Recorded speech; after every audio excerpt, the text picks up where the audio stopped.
Uji ka rëndësi etike për ne. Kapaciteti i ujrave në Kosovë është shumë i limituar. Uji ndotur na shkakton dëm të gjithëve, edhe tepër gjagjës për të ardhmen e brezave të ri. Kujdesu dhe mbajtë të pastër ujrat dhe lumet e Kosovës. Mjedisi gjelbër, dhe të thotu i pastër, jepi mundësi gjelbrimit.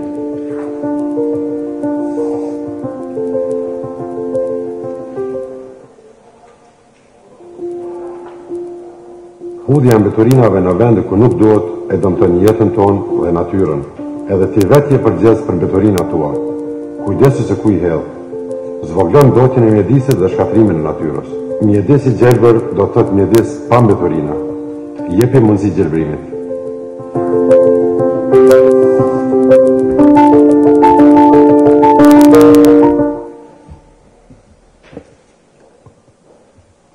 Ladies and gentlemen, good morning.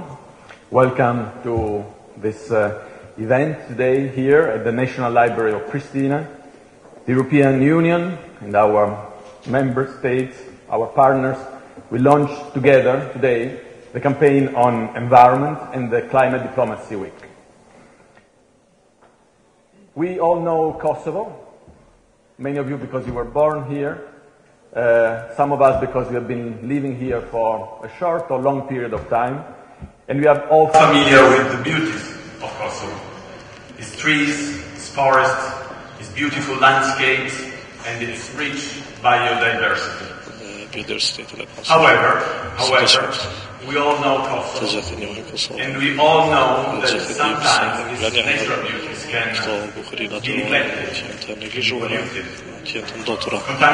soil, polluted rivers, kilometrën ndotur, ndërtimet wastewater, solid waste is still the reality. Mbeturima solide dhe janë realitetet e Kosovës pa përmendur edhe kualitetin e dobët të ajrit. Tani që është duke ardhur dimri, gjithë jemi të mjedisit është neglizhuar për një kohë gjatë në Kosovë. Let me say that as far as the European Union is concerned, done and we have tried to do a lot for the environment. The European Union is committed to do even more. The EU is the leading donor for the improvement of the environment. A large number of EU projects have had a direct impact on improving the environment. It might not be visible, but there are a number of landfills, wastewater treatment plants, airports, monitoring systems, the drinking water treatment plant project that has been recently completed. Our funds need to be spent to secure a reliable and safe drinking water supply to the residents. We work with our member states to manage key environmental issues including water and wastewater. Not to mention the role which is also visible, but it's also very important, that we have had and still have in supporting the drafting and adoption of upgraded legislation aimed to protect the legislacionet për mbrojtjen më të mirë të mjedisit. Bashkimi Evropian gjithashtu ka financuar studimin për komisionimin e ajrit të Kosovës dhe ky rikomisionim internacionale do të reduktoj plotjen e ajrit në Kosovë në mënyrë domethënë se gjatë kësaj fushate që do të zgjasë në disa muaj të fundit rikomisionimi i Kosovës është prioritet. Deponimi i mbeturinave të rrezikshme gjithashtu infrastruktura efikase në menaxhimin të mbeturimave, reduktimi i pluhurit, emitimi të emituar nga Kosova është gjithashtu rëndësishme etike për mjedisin që do të thotë përmirësimin e standardeve të TSS për njerëzit e Kosovës, për populin e Kosovës. Fakti që Kosova sot nuk është pjesë e marrëveshjes së Parizit për ndryshimin klimatik, nuk do të thotë që Kosova është një ishull i largët apo izoluar. Nuk është. Kosova është partner i BE-s në rajonin e Ballkanit dhe duhet të ndërmarrë hapa në drejtim që të është vetëm në interes të Kosovës, por në interes tonë të përbashkët global. Kosova duhet të ndërtojë ekonomi mjedicore ndaj klimës dhe përshëndetjen e shoqërisë, mjedisin prej sektorëve kryesorë për rrugën e Kosovës drejt BE-s dhe tash është momenti të fokusohemi në zgjidhjet më të mira për mbrojtjen e mjedisit gjatë rregullimeve ligjeve, projekt ligjeve të cilat janë miratuar ende presin zbatimin e tyre të plotë. Ne kemi bashkëpunuar në shtyrjen e politikave të tyre, disa procedura ligjore dhe disa veprime ligjore duhet të ndërmiren për mbrojtjen e mjedisit në Kosovë. Dhe sa më shumë presim me këto aspekte do t'ja për këtë arsye duam që këto fushata të javës diplomacisë klimatike dhe të mjedisit. Jemi shumë të lumtur me këta dhe jemi të lumtur që jemi këto qeni këtu së bashku me ne për nisën e kësaj. Ne do zgjasim deri më 13 dhjetor, pra 2 muaj të plotë të një fushate të vida të cilat sapo e pat, të cilat janë të fokusuara në 4 prioritetet kryesore: uji, ndotja e ajrit, menaxhimi i mbetërinave dhe efikasiteti i energjisë. Duhet të përmirësojmë gjitha këto fusha për të përmirësuar gjendjen në Kosovë. Keni parë një mostër të 2 videove të shkurta, do shumë më shumë video pas disa minuta, cilat janë përgatitur nga njerëzit tanë, cilët falenderoj për kontributin e tyre të madh në këtë punë. Dhe gjatë 2 muajve të fundit do të shihni këto video në TV, në media sociale dhe gjithashtu do të keni mundësinë për të marrë pjesë në debatet dhe ngjarjet që ndodhen në qytetin Kosovë. Gjithashtu se duhet të falenderoj edhe disa kampionë të mjedisit që kanë punuar me neve që kjo të ndodhë, që kanë marrë pjesë në për këto video Bajrami, Gëbzamili, Arineta Muli, Erika Salasi, të falenderoj që kanë qenë me ne sot dhe që kanë qenë me ne gjatë organizimit kësaj fushate. Vetëm për përfunduar, përmes kësaj fushate në muajt e ardhshëm, duam të ngrisim ndërgjegjësimin për një seri qerash dhe shpresojmë të bashkohemi këtë për mbrojtjen e mjedisit në përgjithësi, për atë se çfarë ka bërë BE-ja në kolektive për mbrojtjen e mjedisit dhe çfarë vazhdojmë të bëjmë në të ardhmen. Duam të ngrisim ndërgjegjësimin se çfarë mund të bëhet ende dhe çfarë duhet të bëjnë ende autoritetet e Kosovës për të përmirësuar standardet e jetesës dhe shëndetin e popullit, dhe gjithashtu duam të ftojmë popullin e Kosovës që të bëjë më shumë për mbrojtjen e mjedisit të tyre. Pra, ta mbrojmë mjedisin në Kosovë, të japim mundësi gjelbrimit në Kosovë, shemi në të gjitha këto qata, falenderoj shumë që jeni këtu dhe falenderit që më dëgjuat, ndoshta mund të ishin edhe disa shembuj tjerë të fushatës sonë, siç fillon tani. Përdorimi i energjisë që ndodh mjedisin dhe shpenzon xhepin tënd nuk është zgjidhje. Edhe ti je përgjegjës për zgjedhjen e energjisë që konsumon. Kurse e energjinë, përdor burime tjera të energjisë që nuk e dëmtojnë mjedisin. Mjedis i gjelbër do të thotë energjia gjelbër. Jepi mundësi gjelbrimet.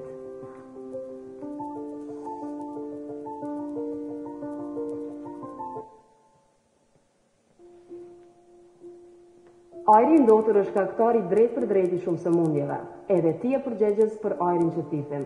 Bëhu pjesë e zgjidhjes dhe jo e ndotjes. Hulum të alternativa për ta zvogëluar ndotjen. Ec në këmbë, lëviz me biçikletë. Mjedisi gjelbër do të thotë ajri pastër. Jepi mundësi gjelbrimet.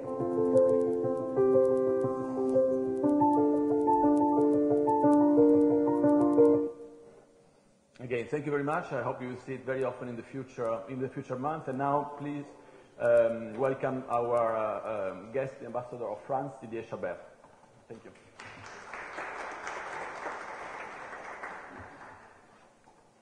Merci Ricardo, merci Monsieur l'ambassadeur d'Allemagne, Christiane, chère Christiane, mesdames et messieurs du corps diplomatique, chers étudiants, messieurs les professeurs. I will continue in English if you prefer.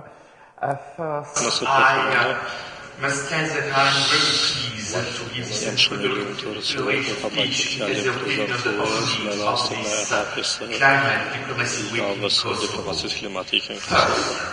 What is climate change and why does it matter in Kosovo? There has been a sharp increase in the global average temperature in the last decade, and time is now running out.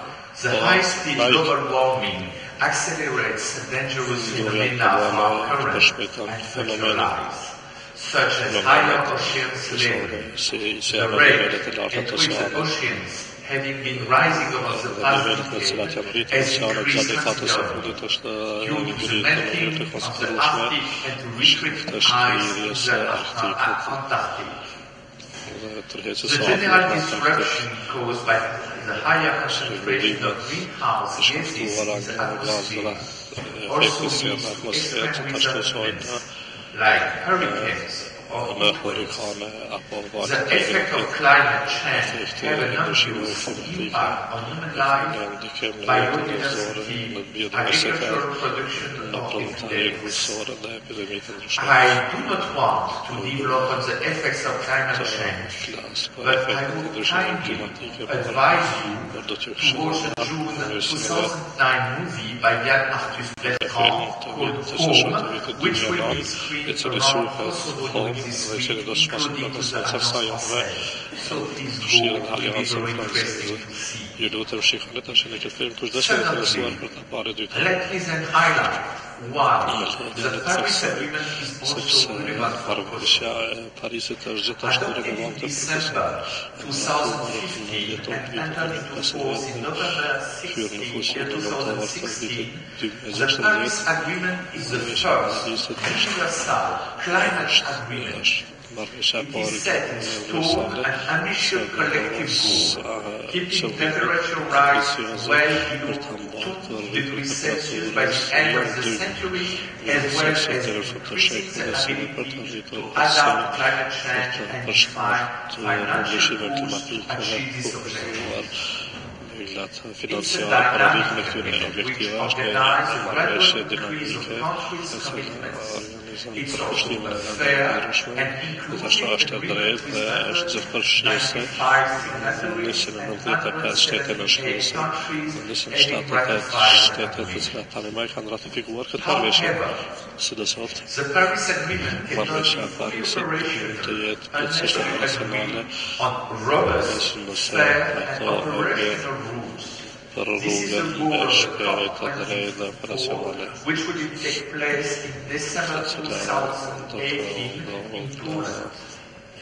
In order to meet the Paris Agreement, Për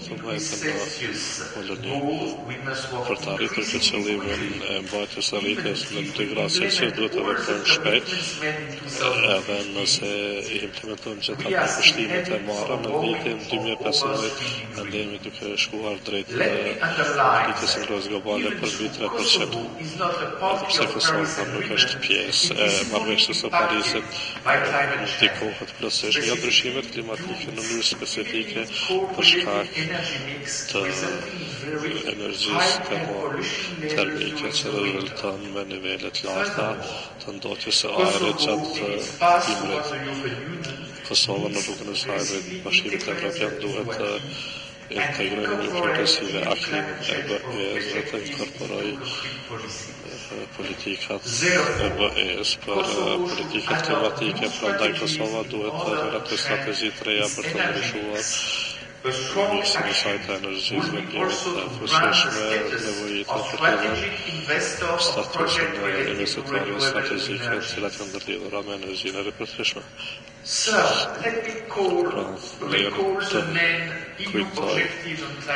Objektivat kryesore të BE-s për ndryshimin klimatik. Ndryshimin klimatik është për është në rrugë të mirë për të kalojë qëllimet për reduktimin e emitimeve të karbonit deri në vitin 2020. Me miratimin e pakos klimatike 2030 e pavendos qëllimet për reduktimin e emitimit të gazave serë nëse pak për 40% deri në vitin 2030 krasuar me vitin 1990. Kjo qëllim ka lëshuar në reformë të rregullt për kufizim të politika duke u dhënë incentiva kompanive që të investojnë në teknologji me karbon të ulët, prandaj BE-ja dëshon të bëjë kampion në sektorin e energjisë së pastër. Komisioni Evropian në vitin 2016 ka prezantuar pakën e energjisë së pastër për gjithë Evropian, të cilat duhet të miratohet në fund të këtij vitit. Kjo pakë energjetike do të reduktojë emitimet e karbonit, zhvillojë sektoret e energjisë të nxehtë e gjithashtu edhe sigurinë energjetike. Së fundi, BE-ja ka integruar plotësisht politikat e këshillit të tipe në asistencën e saj për shëllim, siç e dini tani duke përkufizuar kornizën financiare të ndihmës për 2020-2027 për gjatë financiare dhe shpresojmë shumë se pake dy fishim të buxhetit të BE-s për ndryshimet klimatike dhe mjedisin dhe duke vendosur qëllimin në 50% të bashkë përfitimeve në veprimet e BE-s. Dhe them disa fjalë përfundimtare se këtë politikave të ndryshimeve klimatike në Francë në gusht të vitit 2017 Franca ka miratuar aktin për tranzicionin e energjisë së zjarëbër. Sipas këtij akti, Franca është detyruar të reduktojë emitimin e gazave dhe në vitin të 70% deri në vitin 2015.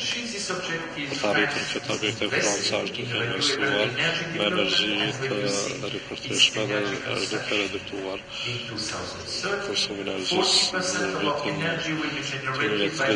2014, 50% e energjisë do të gjenerohet nga burimet e ripërtishme dhe konsuminuar më pak se tash do të reduktojnë prodhimin e mbeturinave. Qeveria ka publikuar një plan të ndryshimeve klimatike dhe për këtij viti ky plan përfshin neutralitetin e emitimeve deri në vitin 2050.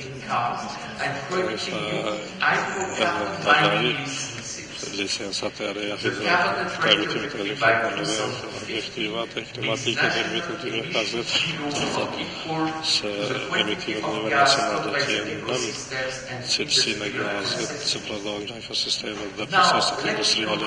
Tani më lejoni të përfundoj duke theksuar në mëzuar se shpresoj që Kosova do të përkufizojë objektivet e saj të ndryshimeve klimatike dhe politikat duke reduktuar emitimet e gazave serë, duke investuar në eficiencën e energjisë, duke zhvilluar energji të përtishme, duke reduktuar përdorimin e gazave fosile në harmoni me Marrëveshjen e Parisit dhe Aktin e BE-s.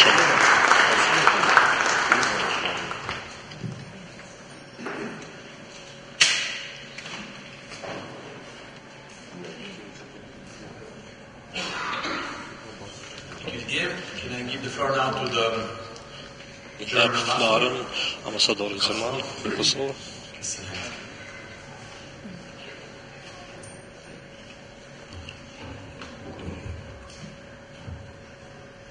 Thank you, Ricardo. Faleminderit, Ricardo. And thanks to the EU team here for faleminderit ekipit të BE-s për organizimin e kësaj javë, ndërsa është shumë e rëndësishme. So, dear Didier, dear colleagues, ladies and gentlemen, friends of a clean environment, mjedisit pastër mendoj se more awareness më shumë dëzësim utter importance in this country. We can talk about greenhouse effects, we can talk about pollution. Every time there is a cleaning action and then places are filled with litter, again 2 weeks later, the study shows that there is still tremendous work to be done in this area of public awareness. After all, I once said, you wouldn't throw trash in your own living room. kisha thënë se ne do ta hëllit për llokun llogat e juaja të ndejas edhe natyra në Kosovë është do më ndejas se gjithësisht. Thank my French colleague Didier Chabert for kolegën tim francez për vënien e pasqyrës së Feshës së Parisit që fisheli suksese me bashkinë ndërkombëtare në çështje të ndryshme, por në fund arrit marrëveshja, siç u theksua marrëveshja e parë ndërkombëtare në histori e cila i detyron gjithave në nevojën për marrjen hapa për mbrojtjen e klimës dhe tani duhet ta aplikojmë të vendosë krizën në Kosovë. As a non-member of UNFCCC, as it's called, has taken, but this does not hinder Kosovo to take action. For example, it's still important for Kosovo to set several NDCs, so nationally determined contributions, and to contribute to climate protection. This is not only about the country's EU perspective, this is first and foremost a common good and affects all citizens So, after hosting COP23 in Bonn, all member countries in Germany have committed themselves to contribute to the next steps. The basic questions for COP24 now looming around the corner are: where are we? Where do we want to go? How will we get there? So, let's maybe, if we try to do a little stock taking, talk about CO2 emissions and here we see a clear nexus between climate and energy. And looking at the country here, currently 96% of electricity is generated from old and lignite plants, which are associated also with the high environmental pollution, the air, as we have just already also heard from Ricardo Seri and Didier Chabert. And Kosovo currently ranks among Europe's 5 most inefficient countries in terms of energy consumption. So in addition to heating with firewood or lignite, it's the season where we see wood and lignite piling up on the sidewalks. Well, they lead to air pollution as well as deforestation. So, talking about health and health problems, especially for kids, for example, here in Pristina, is a huge subject. And as Germany, we are working, for example, on district heating, not related to individual heating with lignite or with wood. So, there are tremendous challenges in this field because renewable energies which have been mentioned and energy efficiency could have tremendous effects also on Kosovar citizens and Kosovar society. So where do we want to go? What are we facing here in Kosovo? I mean, basically, I've talked about wood cutting at this rate of consumption without intervention for reforestation. Kosovo forests would be nearly depleted by 2030. That's 12 years away.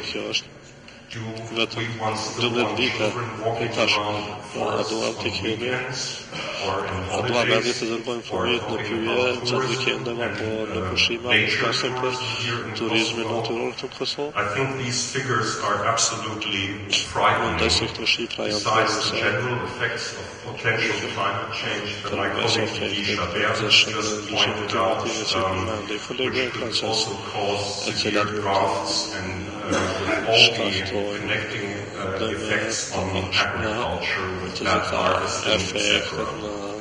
So we, as international community, share the interest of so many people interested in preserving Kosovo as a country as beautiful as it is. We've seen some pictures which inspire the hundreds of wild rivers which are being looked upon from all over the world as one of the last regions in Europe where there are still wild nature rivers, which we do not have in Germany anymore, or almost not anymore.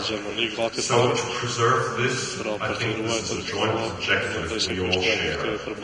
Now, I do not have answers to everything, how to get there, but I would like to offer some ideas.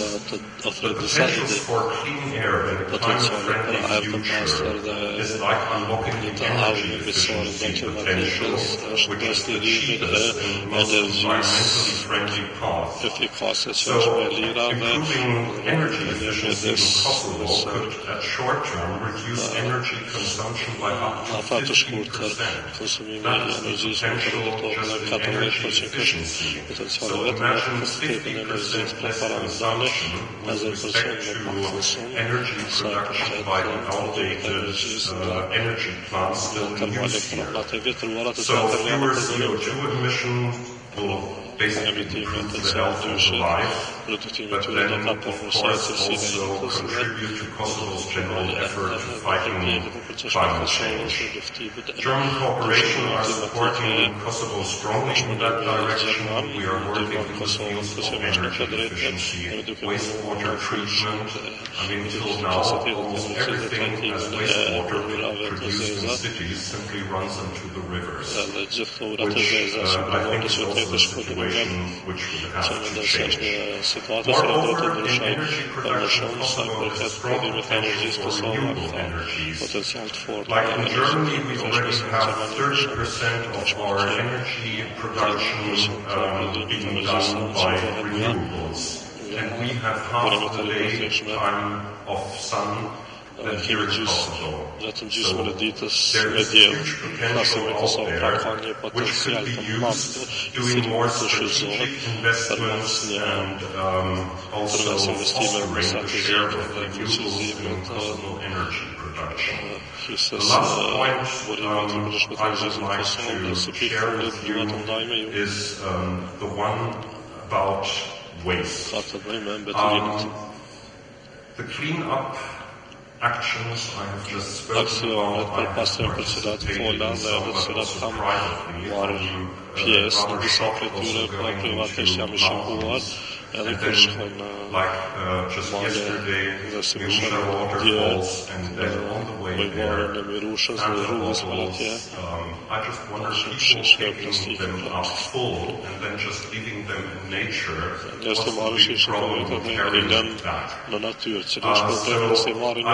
think public awareness is first and foremost of the essence.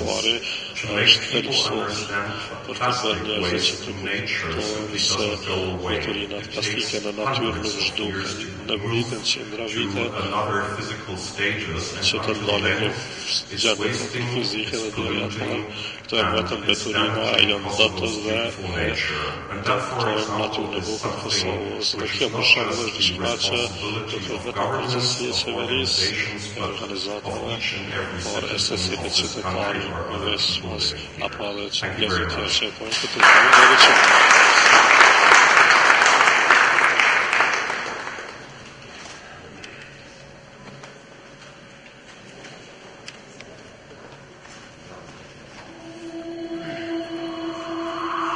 Climate Smart, building our future.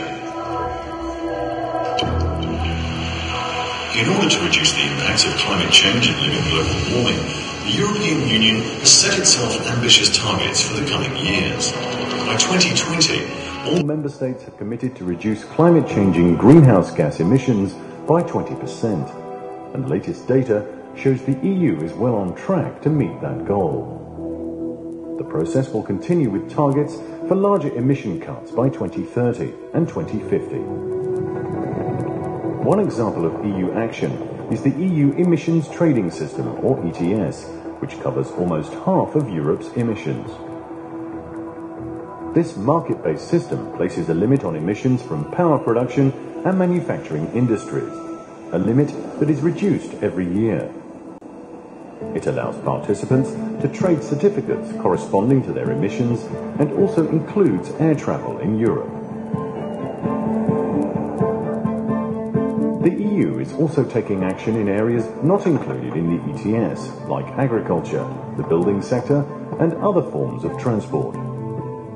Indeed, cars and vans account for around 15% of the EU's emissions of carbon dioxide, the main greenhouse gas.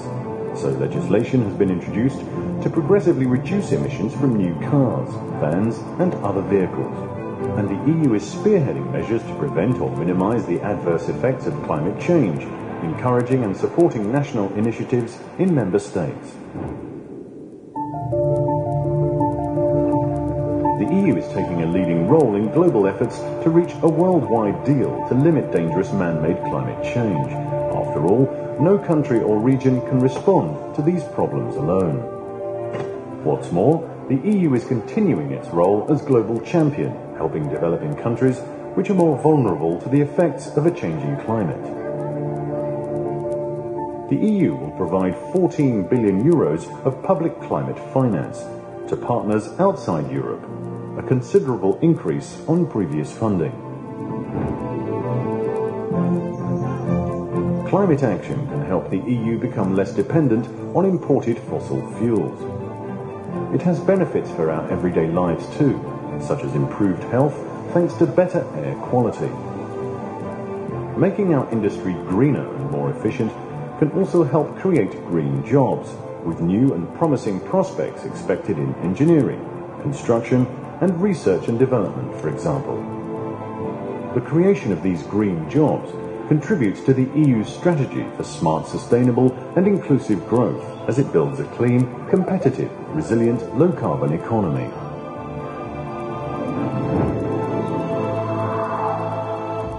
Climate Smart, building our future.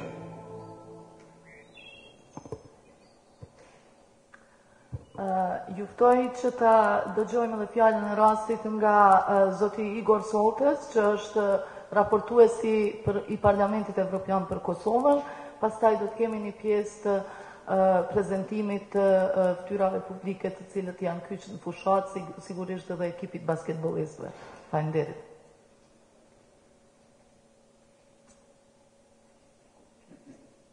Ladies and gentlemen, first I would like to apologize for not being able to join you today in Pristina for the Climate Diplomacy Week, which is one of the almost important to tackle and discuss this issue on environmental protection, better waste management and other environmental topics.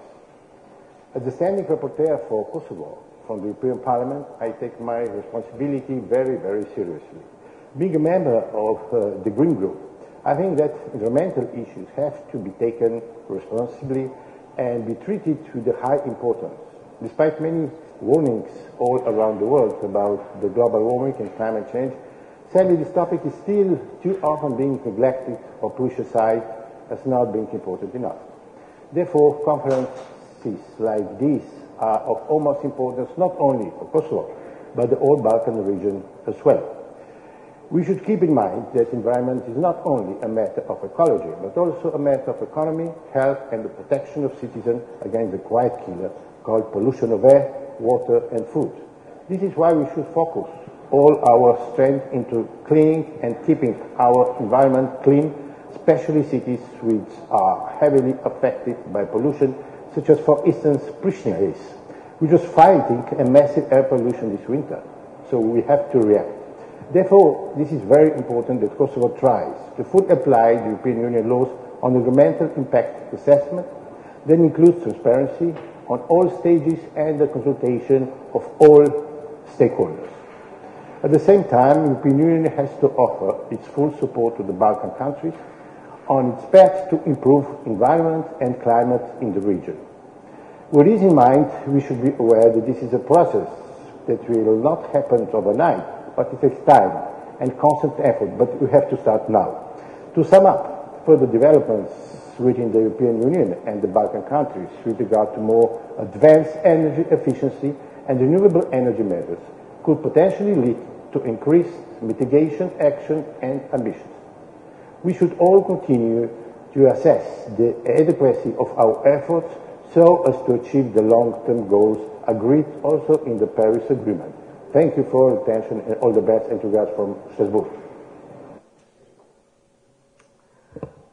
atëherë, si udhëheqëse e Zyrës së informimit dhe kulturës BE-s në Kosovë, unë jam jashtëzakonisht e lumtur që ne po e fillojmë sot një fushatë 3 mujore, e cila do të jetë fushatë e vetëdijsimit, dhe do të mundohemi që gjatë kësaj fushate 3 mujore bëjmë mjaft aktivitete për të dhënë mesazhe se sa është e rëndësishme puna që e bëjmë secili ne për vete personalisht për mbrojtjen e ambientit.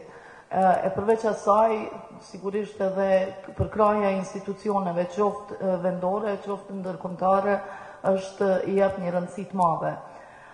Gjatë kësaj fushate, siç thash, do të ketë aktivitete në gjithë Kosovën, ne do ta shfaqim çdo javë aktivitetet, do t'i japim kalendarin e aktiviteteve, mirë po ajo që është me rëndësi, kjo fushat do të fillojë me javën siç thamë të diplomacisë klimatike, dhe gjatë kësaj jave do të koncentrohemi më shumë në shfaqjen e filmave, do të ketë filma në qendrën e informimit të BE-s në Prishtinë, pastaj në Mitrovic të Veriut, gjithashtu do të ketë filma në Aleancën Franceze, do të ketë panele, debate, kështu me radhë.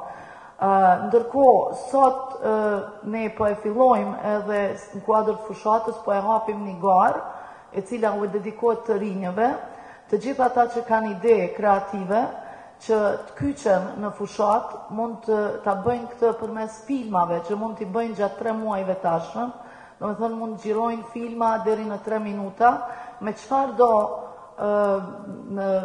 do mjete, mund t'jetë me qoftë me telefonat e menqur, qoftë me kamera profesionale, edhe ato të na i dërgojnë në qendër. Në fund pastaj do të mbyllet gara, do të shfaqen 10 filmat më të mirë, do t'i shfaqim në mbyllje të fushatës, edhe gjithashtu do të shpallim fituesin e kësaj gare.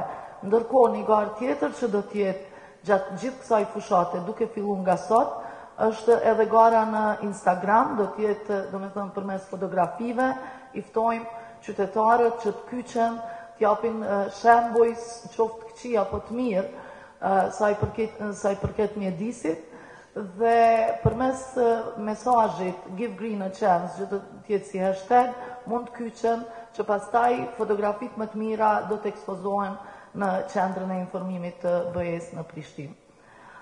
Tani, unë dua t'i ftoj personalitetet publike të cilët na kanë nderuar që janë kyqë në fushat me ne. Fatkeqësisht nuk i kemi këtu vedatin, aktorin tonë të njoftun, edhe Rita Saraqin, që është blogere e modës, gjithashtu edhe studente e bursave të bursës së BE-s. Mirë po, e kemi këtu dhe kam knatësin t'i ftoj këtu afër meje, Arinetën, alpinistën tonë të njoftun, edhe Ljum Zhavelin, notuesin apo pjesëmarrësin në lojrat olimpike. Përveç tyre, i kemi këtu edhe basketbolistët, të cilët unë i përshëndes shumë, i falenderoj që janë kyç me na dhënë për krahje. Mirë po, ata do të na ndihmojnë në pjesën jashtë, ku e kemi një aktivitet vogël, do të na mësojnë se si me e hedh bërllogun aty ku duhet. Atëherë, Arineta, Ljum, me një dorë trokitje.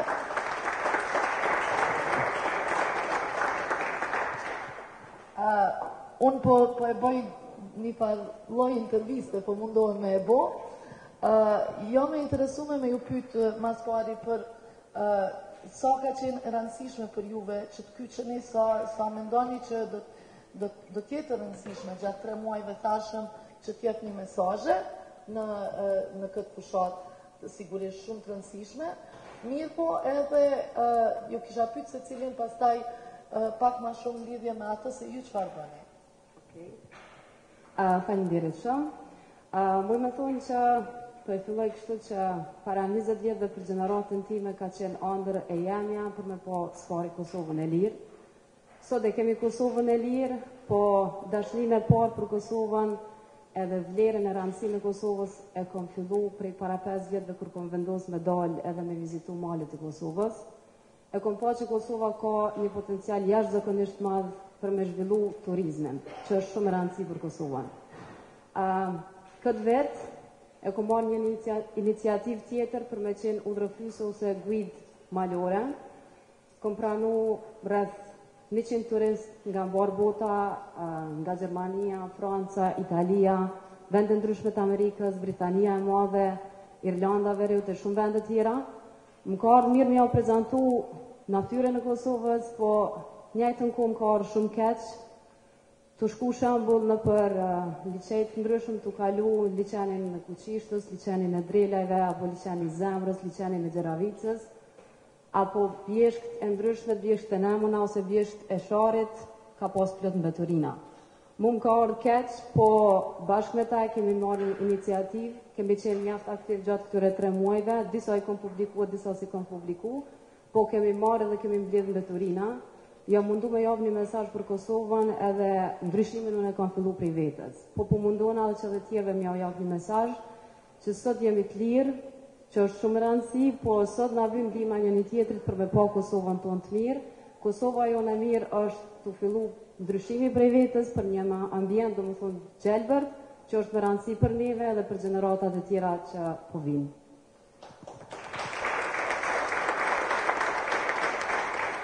Shumë faleminderit Arineta, edhe një mesazh shumë të rëndësishëm për gjithë ne. Ku ma mirë se me u dhanë prej dikujt që çdo ditë del edhe i viziton këto pjesë Kosovës, nuk është madje këtu në qytet të ne ku jemi të ditë, po është në atje ku na mendojmë që është shumë pastër, po në fakt po shihet që edhe andej kemi punë mjaft me bo. Lom, për ty është sigurisht shumë i rëndësishëm uji, është jetik, ashtu si e kemi dhënë edhe në mesazh. Duke u kyçur këtë fushat, a mendon se do t'jetë ajo që ka mund të bojmë, domethënë mund t'japim më shumë informacione rreth ndotjes ujrave të ne? Pikë pari faleminderit gjithëve, faleminderit që ma keni japur mundësinë që me ndihmu Kosovës edhe me promovu një ambient më të pastër në Kosovë. Fatkeqësisht përvojat e mia në Kosovë nuk janë më të mira. Njëna prej syve është papastërti që unë i shoh si pishinë apo si lumer, si liçene. Që i përket rëndësisë natyrës, Arineta foli për shumicën e gjanave, unë kisha pas qëllim me thonë që uji është më me rëndësi se natyra. Njëna prej arsyeve është që uji ndotër është shenjë për natyrën. Nëse nuk kemi natyrë, nuk kemi ajër. Nëse nuk kemi ujë, nuk kemi ushqim, se një pjesë të ushqimit të marrim prej prodhimeve që si peshku e tjera. Edhe nëse nuk kemi ujë, nuk kemi ushqim, nuk kemi natyrë, edhe thjesht një farë nuk ka me pas jetë. Jona është, si sa Arineta mu bo bashkë, mi ndihmu një tjetrit, mi ty disa tabu që i kemi në Kosovë, edhe mi ngrit vetdijen e qytetarëve për një ambient më të pastër. Ma mërmend që një ambient më i pastër do të jetë më i lumtur për ne.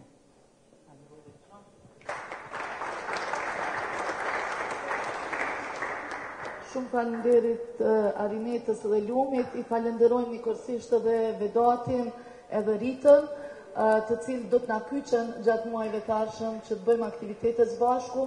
Unë i ftoj edhe mediat që të jenë shumë aktiv gjatë këtyre muajve, që të mundohemi mesazhin ta përçojmë sa më shumë dhe përmes mesazhit të japim mundësi gjelbrimit. Unë po ashtu ju ftoj që dalim jashtë, duke i ftuar edhe ambasadorat dhe zotin Seri që të na ndihmojnë ta bëjmë një hudhje të topit aty ku duhet, një topit improvizuar. Faleminderit shumë.